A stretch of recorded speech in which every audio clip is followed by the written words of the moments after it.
कोणीच मदतीला कोण नाही, कोणी नाही आहे. साधं चहा पाण्याला पण कोणी विचारायला नाही आलं. पाणी पण नव्हतं आमच्याकडे. का तर लाईट नाही, पाणी नाही, काहीच नाही. ते कोण नाही आलं विचारायला. आमच्या इकडे खूप पाणी साठलं होतं. हे बघा सगळं भिजलेलं ठेवलेलं आहे आम्ही. घरातून बाहेर तुम्हाला 4 दिवस जाताच आला नाही, 4-5 दिवस. दरवर्षी हे आमच्या सेंट्रल पार्कला एवढं पाणी असतं. कोणी लक्ष देत नाहीये. कोणी लक्ष म्हणजे कोणीच देत नाहीये. पाणी येतं घरात, बाबा काय घरात पाणी कधीच नाही. संडास बाथरूम थोडंसं येतं, नाही असं नाही, पण घरात शिरत नाही. यावेळी घरात सगळं शिरलं पाणी. नाही जे बाहेर भरायचं पाणी, पण घरी नाही कधी आलेलं पाणी नाही. पण ह्या वेळेला भरपूर घरी म्हणजे एवढं पाणी घरी होतं आमचं. अरे लहान बाळ आहे आमच्याकडे, आमच्याकडे लहान बाळ आहे. कोणतरी यावं विचारायला, पाणी चहा तरी विचारावं. काहीच नाही. बसलो आम्ही खुर्चीवर काळोखात अंधारात. पाणी आता येईल परत, काय येईल का परत, म्हणजे किती काढायचं काय, तोच म्हणजे विचार आमचा. जेव्हा पाणी भरतं त्याच्या अगोदर तुम्ही नाले साफसफाई करायला पाहिजे, ते नाही झालेली. आम्ही बघितलं नाले तसे पडलेले आहेत. विरारमधील एका सोसायटीत आपण आलो आहे, जिथे 2 दिवसांआधी पूर्ण घरांमध्ये पाणी शिरलेलं होतं. अक्षरशः रस्त्यांवर पाणी होतं, बाहेर पाणी होतं आणि ज्या घरांमध्ये पाणी गेले, खरं तर पाऊस फक्त यांच्या घरांवर नाही पडला, तर थेट यांच्या सगळ्यांच्या संसारात शिरला आणि त्यामुळे यांच्या कुटुंबांचं कसं नुकसान झालं आहे या पावसामुळे, हे जाणून घेऊयात. किती पाणी साचलं होतं, परिस्थिती आता व्यवस्थित आहे सगळी? आता आहे व्यवस्थित, पण तेव्हा नव्हती आणि तेव्हा कोण आलं सुद्धा नाही आम्हाला विचारायला. हां, नंतर आले सगळे इथे आणि भाजपवाले नाही ना, कोणच नाही आलेलं. इथे आले भाजप जिंकून, पण कोण नाही. काल का परवा फक्त ते मग सगळे इथे फिरतात आहे भाजपवाले. पण इथे कोण जेवण साधं नाही, पाणी नाही. आम्हाला लोकांनी जेवण दिले. ह्या ताईने दिले, ह्या ताई वरती राहतात, त्या ताईने दिलं. हे समोर त्यांनी दिलं जेवण आम्हाला, नाश्ते बिष्टे चहा वगैरे असं. लाईट वगैरे होती काय? मी ऐक नाही, रविवारपासून लाईट नाही, नेटचा प्रॉब्लेम, पाणी नाही प्यायला. हां, सगळंच बंद होतं. कसे राहिलात मग इतके दिवस? कसं आम्हाला माहिती, हे बिचारे लहान पोर आहे, लहान बाळाला दुसऱ्यांकडे ठेवलं होतं तिकडे. माझं लहान बाळ आहे. आम्ही वरती खॉटला खॉट चिटकून सगळं सामान घरात, नासाडी नुसती आमच्या सामानाची. किती नुकसान झालं? झालं बरंचपैकी. आमचे धान्य पिन्य गेले, ह्यांचे धान्य पिन्य गेले, सगळं खाली होतं सगळं सामान. मेहनत तेवढी आमची, रात्रभर झोप नाही आम्हाला. आम्ही बसून दिवस काढले, पण कोण नाही आला आम्हाला इथे मदतीला. इतक्या वर्षाचा संसार आणि तो पावसामुळे काही तासांमध्येच गेला. तेवढं आम्ही वाचवलं आणि त्याच्यातनं पण कसं बसं रात्रभर आम्ही जागे होतो सगळेजण. तीच मदतीला कोण नाही, कोणी नाही आहे. साधं चहा पाण्याला पण कोणी विचारायला नाही आलं. पाणी पण नव्हतं आमच्याकडे. का तर लाईट नाही, पाणी नाही, काहीच नाही. ते कोण नाही आलं विचारायला. आम्ही आमचे काढले दिवस सगळं आम्ही आवरलं, साफ केलं, जे सगळं टाकून दिलं, टाकून दिलं सगळं. अन्नधान्य पण आमचे डबे बिबे सगळे खराब झाले. किती दिवस लाईट नव्हती घरामध्ये किंवा रविवारपासून लाईट नाही आम्हाला. रविवारी 1:30ला गेलेली लाईट, ती सोमवारी आम्हाला ना रात्री आली 12ला. ती 25 मिनटं फक्त होती. मंगळवारी आपल्याला 11:15ला आली ना लाईट. 11:15ला सकाळी ती परत गेली, ती गेलीच, मग नाही आली. मग मंगळवारी आम्हाला काहीतरी रात्री आली लाईट. हां, संध्याकाळच्या वेळेस काय तर रात्री तेव्हा लाईट आली. मग होती मंगळवार. पण जाते तर आहेच, पण लाईट जाते तर बराच वेळ जाते. 4-4 तास 5-5 तासची लाईट जाते. कसं नुकसान झालं तुमचं? तुमच्या घरात लहान बाळ पण आहे. किती पाणी साचलं होतं आणि किती नुकसान झालं? खूप पाणी आलं. खालचं खूप सामान असं हे झालं ना, धान्य खाली होतं, ते खराब झालं. बाजूच्या लोकांनी लहान बाळाला नेलं, काय करणार. लहान बाळ कुठे राहिलं मग? नेलं तिकडे त्यांनी. आम्ही इथं राहिलो. मग हो, लाईट नव्हती? लाईट नव्हती 2-3 दिवस. नाही, पिण्याचं पाणी, खायचं सगळं कसं केलं? नाही, काय करणार. आम्हाला त्यांनीच आणलं जेवण करायला. वर राहतात त्या, ह्या ताई वरती राहतात त्या. बोला. तुम्ही मदत केली म्हणता, पण तुमचं हे घर कोणाचं आहे? यांचं आहे. कसं नुकसान झालं घरात? किती पाणी साचलं होतं तुमच्या? म्हणजे तुमच्या सगळ्यांच्या सोसायट्यांमध्ये सेम पाणी गेलं होतं? आमच्या इकडे खूप पाणी साठलं होतं. हे बघा सगळं भिजलेलं ठेवलेलं आहे आम्ही. तुम्ही कुठे राहिलात? आम्ही यांच्या इकडे वरती राहिलेलो. हो, किती दिवस ही सगळी? 3-4 दिवस आम्ही होते. कालच आम्ही खाली आलेलो. पाऊस पडत आम्ही काल इकडे खाली आलेलं. इकडे सगळं आमचं हे सगळं सोपं बिपं आम्ही एकावर एक ठेवलेले. हे सगळं धान्य घरातून बाहेर तुम्हाला 4 दिवस जाताच आला नाही, 4-5 दिवस. नाही. आमचं सगळं पाणी तिकडून बाहेरून खेचलं गेलं असं म्हणजे अशा झऱ्यासारखं सुटलेले पाणी.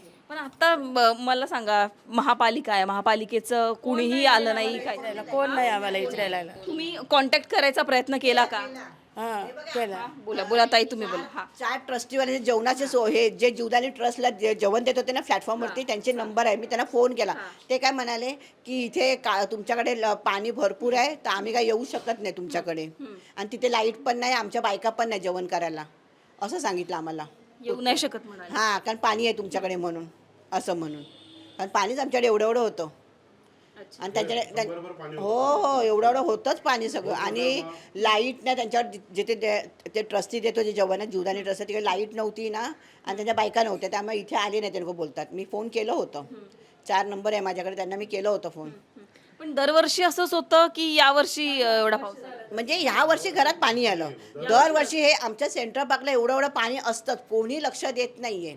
कोणी लक्ष म्हणजे कोणीच देत नाहीये. पाणी येतं घरात, बाबा काय घरात पाणी कधीच नाही. संडास बाथरूम थोडंसं येतं, नाही असं नाही, पण घरात शिरत नाही. यावेळी घरात सगळं शिरलं पाणी. केवढं शिरलं होतं घरात?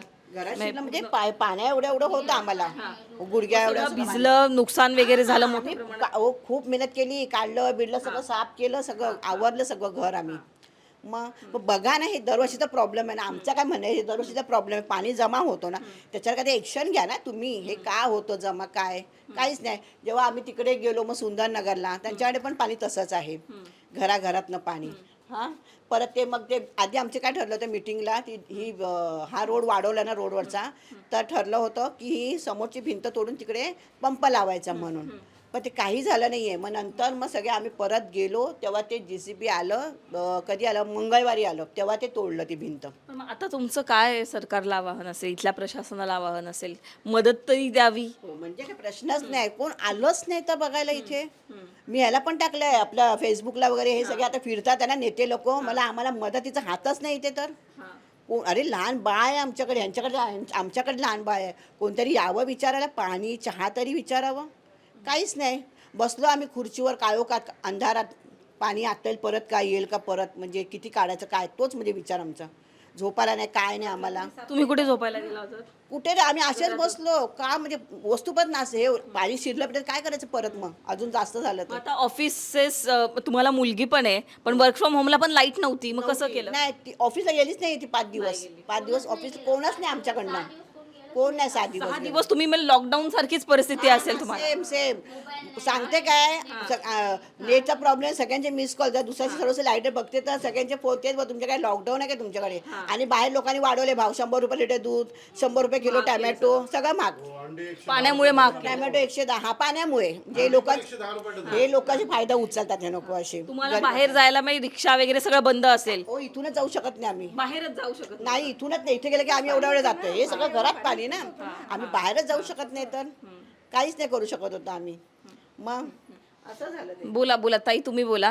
आता इकडे आदित्य, जरा हे या घरामध्ये यांचं आत्ता सध्या परिस्थिती आपल्याला दिसतीये. सगळं थोडंसं त्यांनी साफ केलेलं आहे. कालपासून पाऊस नाही झाला, त्याच्यामुळे आपल्याला दिसते की सगळं साफ केलंय, पण नुकसान झालेलं आहे. कारण जसं की मी सांगितलं, पाऊस फक्त यांच्या घरांच्या छतांवर नाही पडला, तर पावसाने यांचे जे संसार आहेत, अनेक वर्षानुवर्ष यांनी जो संसार उभा केलेला होता, खरं तर त्या सगळ्या संसारात काही तासांमध्ये अनेक वस्तू ज्या आहेत त्या वाहून गेल्या, अशी परिस्थितीसुद्धा आपल्याला पाहायला मिळाली. तांदूळ पण भिजले पावसामुळे. हे खालीच ठेवलं होतं? खाली नव्हते ठेवले होते बेडच्या खाली ठेवलं होतं ना. बेडच्या खाली हा, पाणी ते भरलं. अजून काय काय नुकसान झालं? खूप झालं. आता सगळं कडधान्य सगळं भिजलं ते तिकडे. मग आता ते वाळवून बिळवून सगळं आता ठेवलेलं आहे. आता सगळं ठेवले. पण मग तुम्ही इथे राहताय, किती वर्ष झाली राहताय? आम्ही जवळजवळ 3. पण अशी काय परिस्थिती बघितली तुम्ही एवढ्या वर्षात? नाही ते बाहेर भरायचं पाणी, पण घरी नाही कधी आलेलं पाणी, नाही. पण ह्या वेळेला भरपूर घरी, म्हणजे एवढं एवढं पाणी घरी होतं आमचं. पण मग इथले नगरसेवक जे आहे, आता निवडणुका झाल्या, तुम्ही वोट दिलं सगळ्यांनी? वोट दिलं. वोट दिलं ना तुम्ही? बोट दिलं बरोबर. देणार नाही आता सगळ्यांना नमस्कार. आता नाही देणार कोणाला मत. ह्या माणसाने आम्हाला खूप मदत केली, आम्हाला आमच्या सगळ्यांनी सोसायटीवाल्यांनी. बोला दादा, तुम्ही बोला. सेंट्रल पार्क गृहनिर्माण संस्था या संस्थेचा मॅनेजर म्हणून आज पदावर काम करतोय. आज आमच्याकडे पाणी भरलं होतं, प्रत्येकाच्या घरात पाणी होतं ग्राउंड फ्लोअरच्या, पण मदतीला कुठलीही संस्था आली नाही ना, कुठलेही माणसं कुठलाही पदाधिकारी आलं नाही. पाणी ओसरल्यानंतर पाणी कसं काढणार त्यासाठी लोक आली. त्यासाठी आम्ही काही उपाय पण केले होते. वॉल तोडली होती तर महानगरपालिकेमध्ये कोणी तोडली. अरे आमच्या जीवावर भेटलं तर आम्हाला ते करणं गरजेचं होतं, पण कोणी ते मदत नाही. जेव्हा पाणी ओसरलं त्यानंतर ही महानगरपालिकेची माणसं आली, सगळे आमदार खासदार यायला लागले, पण आम्हाला जेव्हा गरज होती तेव्हा कोणी ते आलं नाही ना. कुठलीच आम्हाला अत्यावश्यक सेवा पुरवली गेली ना, अत्यावश्यक नंबर लागत होते. त्यामुळे स्वतः आम्ही ठरवलं की प्रत्येक लोकांना मदत करायचं. ज्या ज्या लोकांना कोणा आजारी आम्ही स्वतः नेऊन हॉस्पिटलमध्ये ॲडमिट केलं, खांद्यावर उचलून त्यांना घेऊन गेलो. त्यांना कोणाला औषधं पण आम्ही आणून दिली, कोणाला घरच्या काय वस्तू लागणार तर आम्ही आणून दिल्या, पण आम्हाला इथे कोणी मदतीला नाही. या घरात तर एवढं पाणी भरलं, तुम्हाला दाखवतो एवढं पाणी होतं या घरात. पूर्ण टॉयलेट बाथरूममध्ये पाणी बाहेर येत होतं. माणूस कसं राहील. मग त्यांनी किती वेळाला आम्हाला साफ करायला कोणी मदत केली नाही. तर माझं एवढंच म्हणणं आहे की प्रशासनाला की जेव्हा पाणी भरतंय त्याच्या अगोदर तुम्ही नाले साफसफाई करायला पाहिजे. ते नाही झालेली. आम्ही बघितलं नाले तसे पडलेले आहेत. आपल्याकडे एवढा वेळ होता पण कुठल्याच साफसफाई केली नाही गेली. त्यामुळे आज ही आपल्या परिस्थिती उडली. हां, आपण एक मान्य करतो की आपत्कालीन पाऊस म्हणजे म्हणतात ना, निसर्गाचा कोप आहे हा, की भरपूर पाऊस पण होता, पण त्या अगोदर नाले साफसफाई झाली असती तर हे सगळं झालं नसतं, सिच्युएशन आली नसते आमच्यावर आणि आम्हाला सिच्युएशन जाऊन असं लागलं. दरवर्षी अशी परिस्थिती होते की यावर्षीच जास्त पाऊस झाला. यावर्षी जास्त पाऊस झाला. परिस्थिती दरवर्षी होते पण पाणी घरात येत नाही. पण यावर्षी असं झालं की नाले साफसफाई नाही आहे. जिथे तिथे आपलं बांधकाम झालेलं आहे, कन्स्ट्रक्शन वाढत आहे. त्यामुळे तुम्ही सिव्हिल लाईन्सवर कुठे काय कुठे या परिस्थितीत तुम्ही केलं पाहिजे होतं उपाययोजना. कारण का प्रशासनाला हेही माहिती आहे की सेंट्रल पार्क सुंदरनगर हा एरिया आहे जोड्या कुक्कुटांशीच्या मागचा, हा पूर्ण एरिया पाण्यामध्ये खड्ड्यात आहे बांधलेला आणि आता रोड वर झाल्याकारणे आमच्याकडे सगळं पाणी वाहून येतं त्या साईडला. मग त्यामुळे प्रशासनाने याची दखल घेतली पाहिजे, पण ती दखल घेतली गेली नाही. त्यामुळे असं झालं की आता आम्हाला मतदान करायचं कोणाला. ज्यांना मतदान केलं त्यांनी काहीच केलं नाही. आणि पूर्वी असं होतं ते करत होते, ते काहीतरी करत होते, पण आता कोणाला द्यायचं, काय करायचं आम्ही. आता आमच्याकडे कोणी मतं पण मागायला ना, वोटिंगला पण येऊ नका असं आमचं म्हणणं आहे. आम्ही ते देणारच नाहीये. पण मग आता वसई विरारमध्ये राहणं एक परीक्षाच आहे का? भीती वाटते का आता पुढच्या पावसात काय होईल हे सांगता नाही येत. आता सुरुवात झाली ताई, आता ताई हे सुरुवात झाली आहे. आता आमच्याकडे गणपती असतो, हा कसं होणार हे आता आम्हाला भीतीच झाली की आता पुढे आता अजून तर 4 महिने जायचे पावसाचे ना, मग काय होणार तेव्हा. हे असंच होणार, कसं राहायचं मग आम्ही. काहीतरी आत्ता तोडगा काढा ना त्याच्यावरती. कारण आता या पहिल्या ह्याच्यात ते पाऊस एकदा 1 महिना उशिरा आला, एक आला तो एवढा आला. त्याच्यात ती स्वच्छता काहीच नाही केली. नाल्याची बिलाची सगळे कचरे तसेच आहे नाल्यात. पाठच्या नाला तर तसाच आहे तो.